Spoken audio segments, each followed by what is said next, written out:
वंश में राजा सगर हुए, जिनकी 2 पत्नियां थी, कौशिनी और सुमति। एक पत्नी जो थी वो कौशिनी, उनसे हुए एक पुत्र, असमंजस नाम था उनका। और जो दूसरी पत्नी थी सुमति, उनसे हुए 60,000 पुत्र। फिर राजा एक बार अश्वमेघ यज्ञ करते हैं।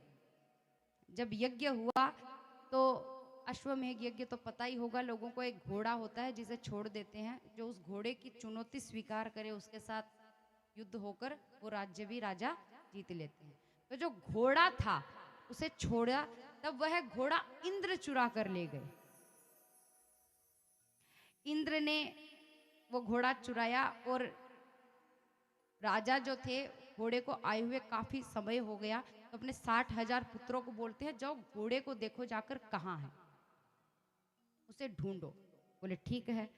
तो पुत्र हर जगह ढूंढते हैं, ढूंढते ढूंढते ढूंढते पाताल लोक पहुंचे। पाताल लोक में कपिल मुनि तपस्या कर रहे थे, उनके पास में इंद्र ने वो घोड़ा बांध दिया। घोड़े को बंधे हुए देखा तो पुत्रों ने यह सोचा कि मुनि ने घोड़ा चुराया है, इन्होंने यज्ञ को भंग करने के लिए ऐसा किया। तो वहां पर जहां कपिल तपस्या कर रहे थे, मुनि तपस्या कर रहे थे, वहां पर उन्होंने कपिल मुनि को बुरा कहना शुरू कर दिया और चोर कहा। तब कपिल मुनि क्रोध में आए और उन्होंने वहीं उन्हें श्राप देकर भस्म कर दिया सभी पुत्रों को। अब वहां पर भस्म किया तो उनकी जो राख है वो पड़ी हुई है। और समय बीत गया, राजा को चिंता हुई तो अपने पुत्र असमंजस्य को कहते हैं जाओ और जाकर अपने भाइयों को ढूंढो, घोड़ा तो गया सो गया, तुम्हारे भाई भी पता नहीं कहां चले गए। तो वो जो असमंजस है वो भी ढूंढते ढूंढते पाताल लोक पहुंचे। वहां पहुंचे तो देखते हैं कि भस्मों का ढेर लगा हुआ है, मुनि वहां पर बैठे हुए हैं। तब कपिल मुनि कहते हैं कि ये जो भस्म है ये किसी और की नहीं, तुम्हारे सभी भाइयों की है, राजा के 60,000 पुत्रों की है। परंतु अगर तुम्हें इनकी मुक्ति चाहिए तो जाओ और गंगा जी को पृथ्वी पर लेकर आओ, तब कहीं जाकर इनकी मुक्ति होगी। ठीक है। उसके बाद वर्णन आता है कि उन्होंने तपस्या की गंगा मैया की, परंतु मैया पृथ्वी पर नहीं आई। इन्हीं के पुत्र दिलीप हुए, फिर भागीरथ जी हुए। दिलीप जी ने भी तपस्या की गंगा जी को पृथ्वी पर लाने के लिए, सभी ने की, परंतु नहीं प्रसन्न हुए प्रभु। फिर भागीरथ जी ने तपस्या प्रारंभ की।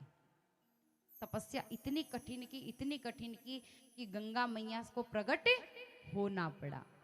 बोले गंगा मैया की सेव हो। गंगा मैया पूछ रही है कि तुम्हें क्या चाहिए। तो बोले कि मैया विनती है कि पृथ्वी पर आप प्रकट हो ताकि सभी का उद्धार हो सके, मुक्ति प्राप्त हो। बोले ठीक है। तो भागीरथ जी बोले मैया विनती ये है कि आप पृथ्वी पर आए ताकि लोगों को कलयुग में भी मुक्ति मिल सके। मैया बोली आ तो जाऊंगी, परंतु मेरा वेग इतना है कि पृथ्वी पर जब मैं आऊंगी तो पृथ्वी मैया भी उसे सहन नहीं कर पाएगी। तो मैया क्या करूं?